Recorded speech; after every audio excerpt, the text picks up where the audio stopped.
지금은 교회가 쓰는 달력으로는 대강절이라고 부릅니다. 대강절이라는 게 뭔가 하면 메시아를 기다리고 있다라는 뜻이에요. 그래서 이 12월 이 대강절에 예수 그리스도께서 이 땅에 오신 성탄절이 있지요. 성탄절 너무 기쁜 날 아닙니까? 예수님이 우리를 위해서 이 땅에 오셔서 또 인간의 약한 몸, 추악한 몸으로 오셔서 우리를 위해서 십자가 지셨던 이것 너무 큰 기쁨입니다.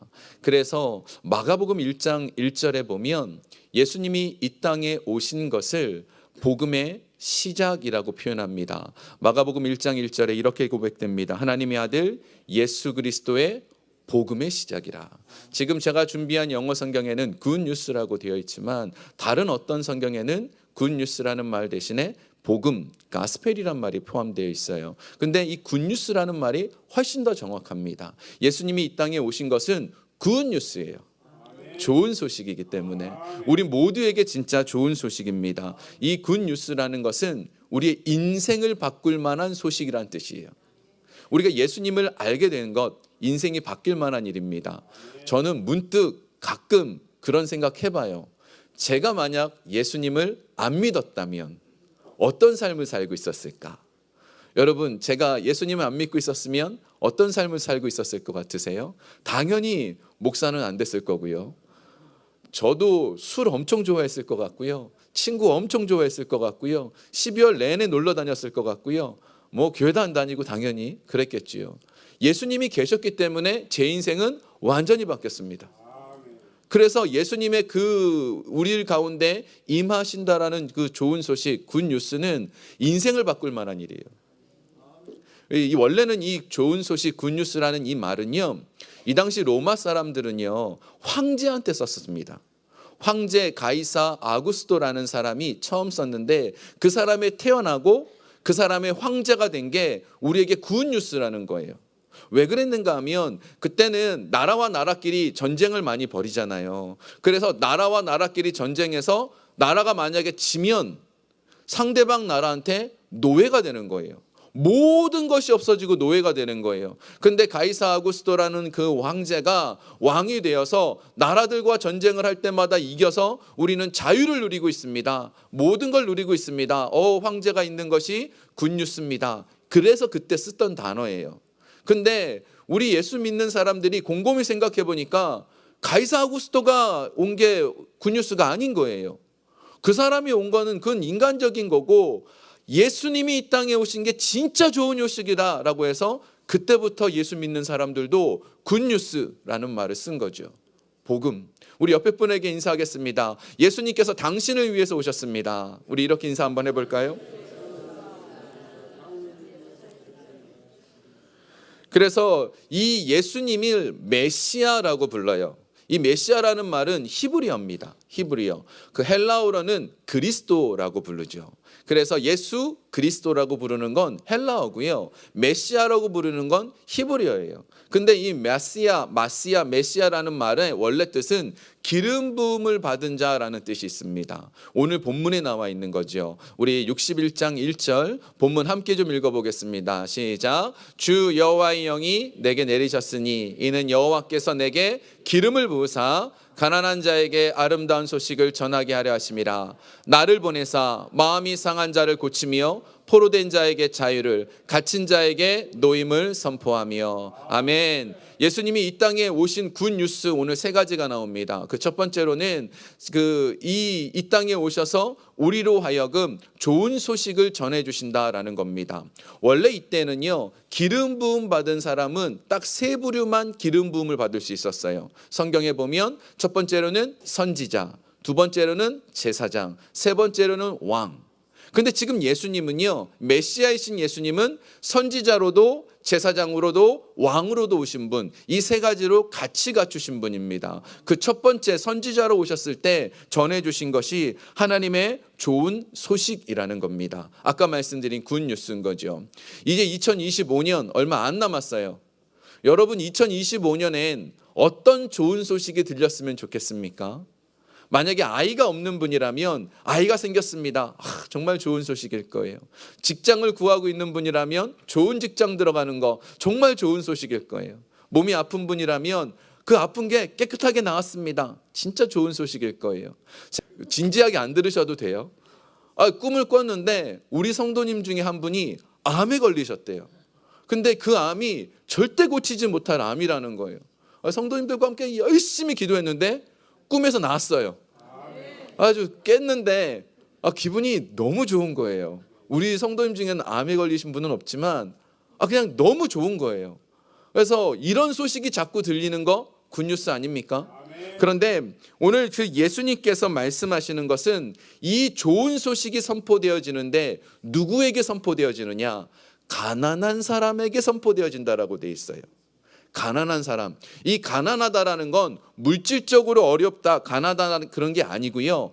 하나님의 도우심을 필요로 하는 사람이에요. 하나님 나를 좀 도와주십시오. 하나님 내가 지금 이 좋은 소식이 꼭 들려줘야겠습니다. 내 가정에 내 삶에 하나님 이 좋은 소식 꼭 들려줬으면 좋겠습니다 하는 사람이 가난한 사람이에요. 그런데 세상 사람들은 가난 안 좋아하죠. 어려운 거 안 좋아하죠. 문제 좋아하십니까? 그런 거 안 좋아해요. 문제도 없고 모든 게 다 평안했으면 좋길 원합니다. 그런데 예수 믿는 사람은 문제가 문제로만 보이지 않아요. 우리에게 어려움이 왔을 때 이 어려움이 나를 어렵게 하고 막 힘들게 하고 나를 짓누르는 것만 생각해서는 안 돼요. 왜냐하면 때로는 문제가 나를 눈물 짓게 하는 것이 하나님께 더 가까이 가게 하는 계기가 될 수 있기 때문에 내가 이만큼 더 많은 고통을 겪었어요. 근데 이 많은 고통의 깊이가 깊으면 깊을 때 하나님을 찾았더니 하나님께서 나를 다시금 기적적으로 높여주셨다면 고통의 깊이가 깊은 만큼 기적의 깊이도 깊어지는 거예요. 그래서 예수 믿는 사람에게 있어서는 그 문제와 고난을 문제로만 보지 말고 하나님께서 역사하시는 도구가 될 수 있구나라고 생각을 해야 되는 거죠. 실제로 이스라엘 백성들은 광야 생활을 했습니다. 무려 40년 동안. 여러분 광야라는 공간은 어떤 공간이지요? 아무것도 없습니다. 물도 없고요. 먹을 것도 없고요. 그 어떠한 것도 없는 공간이 광야입니다. 만약에 광야에서 우리 보고 살라 그러면 하루 이틀은 신기할 거예요. 어우 야 이 모래 봐 그러고 어우 밤하늘의 별 좀 봐 그러고 너무 신기할 거예요. 근데 이것이 40년간 지속되면 아마 원망 나올걸요. 불평이 나올걸요. 하나님 내 인생을 왜 이렇게 놔두십니까? 나도 집 짓고 살고 싶은데 나도 농사 지어가지고 그냥 먹고 살고 싶은데 하나님 왜 이렇게 나를 만드십니까? 이런 마음 들지 않겠습니까? 그런데 광야 40년을 걸었던 이스라엘 백성들 큰 기적을 경험했습니다. 매일매일 먹을 걸 주셨어요. 반석을 치면 물 나왔습니다. 구름 기둥, 불 기둥이 늘 인도해 줬어요. 그런 거 보면 하나님께서 이 제일 없다라고 생각하는 힘들다고 생각하는 그 순간이 가장 큰 축복입니다. 제가 미국에 처음 왔을 때 가진 돈이 없었어요. 다음 달 렌트비가 은행에 없었습니다. 그래가지고 한 6년 정도였던 것 같아요. 매일 기도했어요. 매일 하나님 다음 달 렌트비를 좀 주셨으면 좋겠습니다. 매일 기도했어요. 그런데 언젠가는 한번 불평이 나오더라고요. 아니 다음 달 렌트비만 있어도 그 다음 달 놓고 기도하면 되잖아요. 여러분 렌트비 그 매달 내는 그 고통을 아시지요? 아니 이거 한 달만 미리 주면 안 되냐고. 그랬더니 진짜 한 달쯤 미리 주시는 거예요. 그래가지고 하나님 좀 짜다고 두세 달 주시지. 근데 실은 뒤를 돌아보면 그때는 제 돈 주고 짜장면 한 그릇 못 사 먹을 때였는데 그 돌아온 시기 내내 하나님의 돌보심이 있었던 거죠. 그래서 고난의 깊이가 깊을수록 은혜의 깊이도 커지는 겁니다. 그래서 예수님께서는 가난한 자에게 복음을 증거하신다. 이 복음이 나타났다라는 말이 마태복음 11장에는 이렇게 표현이 됩니다. 수고하고 무거운 짐진 자들아 다 내게로 오라. 내가 너희를 쉬게 하리라. 수고하고 무거운 짐이 있으십니까? 그걸 가지고 어떻게 해요? 예수님께 가야 돼요. 이게 중요한 포인트예요. 수고하고 무거운 짐에서 멈추지 말고 어떻게 해요? 예수님께 가야 됩니다. 가면 내가 너희를 쉬게 해주리라. 너무 유명한 말씀이죠. 근데 이 말씀은 나오게 된 배경이 있습니다. 이 말씀이 어떻게 나왔느냐 하면 이 말씀 바로 전에 보면 마태복음 11장 17절에 이런 말씀이 나와요. 이르되 우리가 너희를 향하여 피리를 불어도 너희가 춤추지 않고 우리가 슬피 울어도 너희가 가슴을 치지 아니하였다 함과 같도다. 이게 무슨 말인가 하면 피리를 불면 신난다고 같이 춤춰줘야 되잖아요. 누가 울고 있습니까? 그럼 같이 가서 위로해 줘야 되잖아요. 근데 피리를 불었는데도 멍하니 있고 누가 눈물 흘리는데도 뭐 그런가 보다 생각하고 있고, 지금 이 시대가 이런 시대라는 거예요. 지금 이 시대가 수고하고 무거운 짐이 있음에도 불구하고 하나님의 피리를 부는데 나가지 않는 시대라는 거예요. 복음의 좋은 소식이 지금 증거되고 있어요. 복음이라는 걸 받아들여야 돼요. 이 복음에 대해서 많이 들었지만 내 마음에 진짜 믿어야 돼요. 그렇게 예수님께서는 말씀하고 있는데 사람들은 수고하고 무거운 짐이 있음에도 불구하고 예수님께 안 가요. 이 시대가 이런 시대이지만 수고하고 무거운 짐진 자들아 오라. 피리를 불면 춤추고 슬퍼하면 가슴을 쳐라. 이 얘기를 해주시는 거죠. 그래서 왜 사람들이 이렇게 피리를 부는데 춤추지 않을까요? 수고하고 무거운 짐이 있는데 예수님께 안 나갈까요? 왜 그럴까요? 그 예수님께 나가는 것보다 세상적인 것이 훨씬 더 좋아 보이기 때문에. 예배에 나오는 것보다 놀러 가는 것이 훨씬 더 좋고, 예배에 나오는 것보다 더 좋은 곳에서 생활하는 것이 좋기 때문에 하나님께 나오지 않는 거예요. 그래서 내 지금의 상황이 점점 무너져 가고 있는 거예요. 그 수고하고 무거운 짐이 점점 커져가고 있는 거예요. 우리가 지금 목마르면 물을 마셔야 돼요. 다른 걸로 채울 수 없습니다. 제가 공항에 갈 때마다 느끼는 건데 공항의 물이 너무 비싸요. 공항의 물은요 진짜 너무 비싸요. 그래가지고 이 물을 사 먹으려면 커피를 사 먹어도 되지 하고 목마를 때 커피를 먹습니다. 그럼 어떤 일이 벌어질까요? 너무 목말라요. 목마르면 절대 해결이 안 돼요. 목마를 땐 물 마셔야 되지 커피도 안 되고 주스도 안 돼요. 우리에게 수고하고 무거운 짐, 이 갈급함은 어떻게 해결할 수 있습니까? 예수님께 나아가야지만 해결돼요. 여행으로도 안 되고요, 친구들이랑 노는 것도 안 되고요, 술을 마셔도 안 될 거고요, 그 어떠한 것으로도 안 됩니다. 예수님께만 나가야 돼요. 그래서 예수님께서는 이렇게 수고하고 무거운 짐진 자들을 고쳐주러 오셨어요. 다 내게로 오라 그랬는데도 안 오니까 예수님이 이 땅에 오신 거예요. 그게 바로 예수님이 이 땅에 내려오신 이유예요.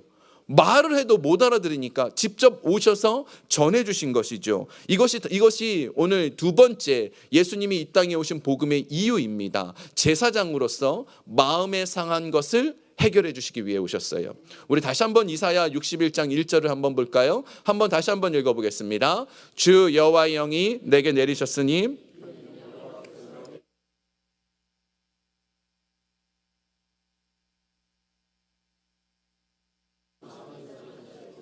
포로된 자에게 자유를, 갇힌 자에게 노임을 선포하며. 아멘. 여기 지금 두 번째 사역, 제사장으로서 마음이 상한 자를 고쳐주신다. 이 마음이 상한 것은 사람과 사람 사이에 무슨 관계가 깨어져서 상처받은 거 말고요, 이 마음이 상했다라는 것은 하나님이 아닌 것을 찾다 보니까 내가 수고하고 무거운 짐이 점점 많아진 상태를 얘기해요. 갈급해진 상태예요. 문제가 더 많은 상태인 거예요. 내 마음에 이 세상에 사랑하는 것, 이 세상의 영들이 가득한 상태, 그것이 바로 마음이 상한 자라고 얘기합니다. 예수님께서는 이 땅에 오셔서 그 잘못된 길을 가고 있는 자들을 올바른 길로 보내길 원하셨어요. 그게 바로 힐링이에요. 제대로 된 길로 가야 되는 거예요. 잘못된 길로 가면 그 잘못된 길 가다 보면 상처나는 거예요. 잘못된 길 때문에 내가 지금 고통받고 있는데 그걸 모르는 거예요. 우리 지금 여기 교회 들어오실 때 다들 웃으면서 들어오시더라고요. 막 웃으면서 들어오셨어요. 막 반가워하셨어요. 그런데 이 우리가 웃고 있지만 웃는 게 아니란 말 들어보셨어요? 우리 마음속에 문제가 많아요. 그런데도 보면 어떻게 해요? 나 문제 많아요. 막 이러고 인사 안 하는 건 아니잖아요. 웃어야 되잖아요. 우리가 웃는 게 아닌 그 마음 상태를 말해요. 내 안에 있는 갈급함. 그래서 이사야 1장 6절에 보면 이렇게 우리 상태를 표현합니다. 발바닥에서 머리까지 성한 것이 없이 상한 것과 터진 것과 새로 맞은 흔적뿐이오늘. 우리가 지금 머리부터 발끝까지 다 맞아갖고 상처뿐이라는 거예요. 그래서 그것을 어떻게 해요? 짜며 싸매며 기름으로 부드럽게 함을 받아야 되는데 받지 못하고 있다는 거예요. 지금 우리 상태가 복음을 받아들이지 않으면 상처뿐인데 이것을 성령의 기름으로 이게 발라서 치유하는 힐링이 있어야 되는데 그렇게 되지 못한다라는 거예요. 예수님이 오신 이유는 이 우리의 연약함을 도와주시기 위해 오셨어요.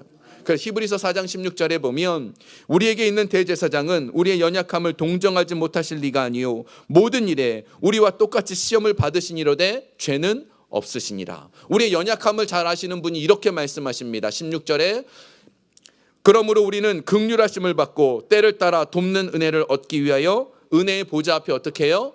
담대히 나아가라.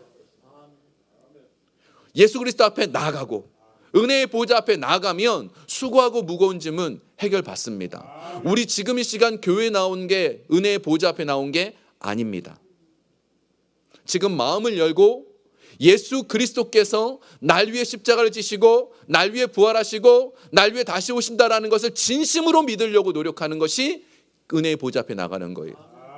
여기 계신 분들 예수님에 대해서 복음에 대해서 모르시는 분 아무도 없잖아요. 제가 지금 이렇게 쭉 보는데 아무도 없으세요. 근데 그 복음을 듣는 거 말고 내 마음에서 상처 안에 이것이 복음의 기름이 부어져야 되는 거예요.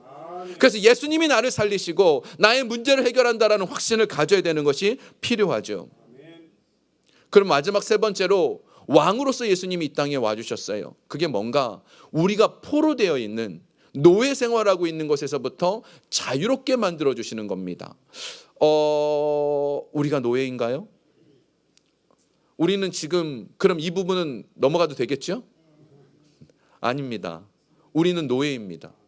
뭐가 노예이냐? 지금 우리가 생각하기엔 그거예요. 우리는 지금 자유로운 국가에 살고 있고 나는 마약이나 이런 술이 같은 중독하지 않고 있고 노예 생활하지 않고 있으니까 난 노예가 아니다 라고 말하지만 하나님이 그 마음이 없는 사람은 누구가 마음을 그 지배하고 있습니까?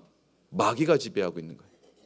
하나님이 내 안에 존재하지 않으면 마귀가 나를 지배하고 있어서 나는 마귀의 노예인 거예요. 그래서 이 마음의 노예인 상태에서부터 우리를 해방시켜 주시기 위해서 그래서 예수님이 이 땅에 오신 겁니다. 예배하는 것, 하나님의 자녀가 되는 것, 영적으로 성장하는 것에 관심이 없고 지금 눈앞에 보이는 바쁜 일에 분주하다면 우리는 육신의 정욕, 안목의 정욕, 이생의 자랑에 빠져 있는 거예요. 바쁘게 사셨죠. 2024년 정말 바빴습니다. 벌써 12월이에요. 지금 잠깐 눈 한번 딱 감았다 뜨면 어쩌면 2030년일지도 몰라요. 시간이 진짜 정말 바람처럼 가요. 우리 인생 앞에 펼쳐진 인생에 너무 분주하게 살아요. 그런데 이 분주함에 내가 시간을 정해서 하나님을 생각하지 않으면 이 마귀가 내 마음을 지배하는 거예요. 순식간에 뺏깁니다. 시간을 정해서 우리가 하나님을 생각하지 않으면 어느 순간 나는 세상을 지금 향해 가고 있는 거예요. 그래서 우리가 지금 여러분들 잘하고 계신 거예요. 주일날 이렇게 시간 정해서 오시는 거 너무 잘하고 있는 거예요. 예배 시간에 자꾸 오셔야 되고 그래서 모이게 힘써야 되고 주중에도 막 분주하게 살다 말고 주님 제가 좀 바빴습니다. 그렇지만 하나님 사랑해요. 한마디씩 이렇게 하기 시작하면 내 안에 계신 성령님께서 기름 부으시는 그 은혜가 우리에게 주어지는 거예요. 그래서 가던 길을 멈추고 항상 하나님을 생각할 수 있어야 돼요. 내가 분주하던 것을 멈추고 그 순간 하나님께 기도할 필요가 있는 것이죠. 우리가 예수 믿어서 자유롭게 된다라는 말의 의미는 세상에 미련을 두지 않고 저 천국의 소망을 둔다는 거예요. 그러면 우리의 생각이 달라지게 돼요. 세상에 미련을 두지 않기 때문에 만약에 돈이 없어요. 그래도 걱정이 안 돼요. 왜요? 먹이시겠지. 하나님이 이 땅에 오셨는데 예수님이 이 땅에 오셨는데 먹이시겠지. 예, 아멘이 커야 돼 이건요. 네, 예, 먹이시겠지, 입히시겠지, 돌보시겠지. 왜 이런 걸로 걱정하냐? 이거는 이방인들이 하는 거야라고 품게 되는 거죠. 그래서 진짜 자유로운 사람은요, 천국의 소망을 두고 천국에서 하나님께서 역사해 주시길 기다리는 거예요. 그래서 하나님의 주시는 은혜, 이 복음을 받아들이는 은혜, 복음을 받은 사람에게는 하나님께서 3절에 축복을 주십니다. 3절 함께 읽어보겠습니다. 시작. 무릇 시온에서 슬퍼하는 자에게 화관을 주어 그 죄를 대신하며 희락의 기름으로 그 슬픔을 대신하며 찬송의 옷으로 그 근심을 대신하시고 그들이 의의 나무 곧 여호와께서 심으신 그 영광을 나타낼 자라 일컬음을 받게 하려 하심이라. 아멘. 우리는 원래 성경에서 보면 상수리 나무 아래 있는 자라고 표현되어 있어요. 이게 무슨 뜻이냐면 상수리 나무가요 굉장히 높게 뻗어 있고 멋진 나무예요. 큰 나무예요. 옛날 사람들 높고 멋진 나무 있으면 그 밑에 뭐가 있죠? 그 우상한테 귀신한테 절하는 뭐 서당당 같은 게 있어요. 그죠? 그 한국의 산에 가다 보면 돌만 좀 커도 그 밑에다 막 뭘 쌓아놓고 막 빌고 가고 인사하고 가고 그죠? 그런 것처럼 상수리 나무가 바로 그런 의미예요. 우상을 섬기고 있는 거예요. 눈에 보이는 나무, 와, 이 나무 좋은 거 보니까 이 나무의 기운을 받아야 돼. 말도 안 되는 소리 하죠. 그런 거 하면서 섬기고 있었는데 우리를 이 상수리 나무 안에 있는 존재가 아니라 의의 나무로 바꿔주신대요. 의의 나무로 바뀌어지게 되면 어떤 일이 벌어지느냐, 내가 근심하지만 찬송의 옷을 입는 사람으로 바뀌어져요. 우리 마음 가운데 슬픔이 있지만 기쁨으로 왕관을 씌워주셔요. 하나님께서 우리 복음을 받아들이기만 하면 지금 현재는 어떨지 몰라도 반드시 우리 미래에 좋은 것 주십니다. 우리 미래에 진짜 좋은 것 주십니다. 멀지 않은 미래에 여러분 좋은 것 주십니다. 여러분 나야가라 폭포 가보셨습니까? 제가 아주 오래전에 나야가라 폭포를 갔는데 저는 실은 두 가지가 좀 놀랐었어요. 하나는 나야가라 폭포를 보러 가기 전에 그 강이 이렇게 흐르더라고요. 그 강이요 너무 잔잔했어요. 그거 한번 나중에 언제 가실 기회 있으면 보세요. 나는 폭포 가기 전이니까 막 휘몰아칠 줄 알았거든요. 아니더라고요. 잔잔하더라고요. 물론 그 밑에는 물이 빠를지 모르지만 표면은 너무 잔잔한 거예요. 근데요, 어떤 부부가 거기 나룻배를 띄워놓고서 놀고 있었어요. 뭐 이렇게 놀고 있다가 거기서 깜빡 두 사람이 잠이 든 거예요. 근데 이게 자꾸 나야가라 폭포 쪽으로 흘러가잖아요. 그래가지고 주변 사람들이 소리를 치는 걸 지금 깨라고, 잠에서 깨라고, 지금 폭포로 떨어진다고 그랬더니 그 한 번 빡 돌아보더니 잠잠한데 무슨 소리냐고, 여기 어디 그런 게 있냐고. 이게 제가 상상으로 하는 얘기예요. 너무 심각하게 받지 마시고 막 그러면서 넌 폭포가 어디 있냐고 그러고 있으면 어떻게 될까요? 떨어지는 거예요. 당장은 폭포가 아니지만 그 떨어질 폭포가 곧 와요. 곧 와. 우리 현실은 지금 이 현실만 보지만 미래는 곧 옵니다. 곧 와요. 우리의 미래가 멀었다고 생각하는데 아니라는 거죠. 우리가 현실 속에서 자꾸 미래를 생각해야 되는 이유가 여기 있습니다. 예수 믿는 사람은요 지금을 보는 존재가 아니에요. 미래를 보는 존재예요. 멀지 않았습니다. 저 천국에서 기쁨 속에서 우리 살 날이 있습니다. 저 천국에 아마 어쩌면 제가 먼저 가 있을 수도 있고 어떤 어르신들이 먼저 가 있을 수도 있겠죠. 가면 우리 꼭 한번 봬요. 만나가지고 다 우리 한번 파티해야죠. 그땐 저희 집에서 모실게요. 네. 그 미래가 얼마 안 남았어요. 그러려면 복음을 받아들여야 돼요. 이 복음을 아는 것 말고요, 내 가슴으로 받아들여야 돼요. 내 삶에 문제가 있습니까? 수고하고 무거운 짐 가지고 오라 그랬어. 가야 돼. 이거를 내가 해결하려고 막 애쓰고 달려가지 말고 문제가 생기면 제일 먼저 교회에 오셨으면 좋겠어요. 기도하러 오셨으면 좋겠어요. 그리고 가세요. 기도하러 오셨으면 좋겠어요. 그리고 내 마음속에서 슬픔이 있습니까? 답답함이 있습니까? 하나님께서 이 슬픔을 기쁨으로 바꿔주신다는 걸 믿으셔야 돼요. 내가 지금 노예가 되어 있습니까? 세상의 분주함과 세상의 즐거움과 세상 것 때문에 빠져 있습니까? 거기서 벗어나려고 해야 돼요. 예수 그리스도를 내 마음에 모시려고 해야 돼요. 그러면 이 복음이 내 안에 들어오고 우리는 의의 나무, 하나님께서 기뻐하시는 이 은혜를 누리게 될 것입니다. 이 은혜 저와 여러분 가운데 있길 주의 이름으로 축원합니다.